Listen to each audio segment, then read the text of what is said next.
પછી મોર પીછા વાળી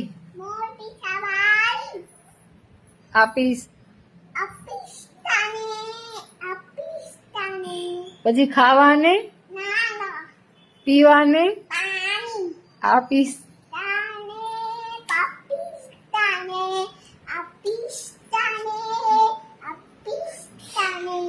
સરસ, ચાલો તાળી વગાડો.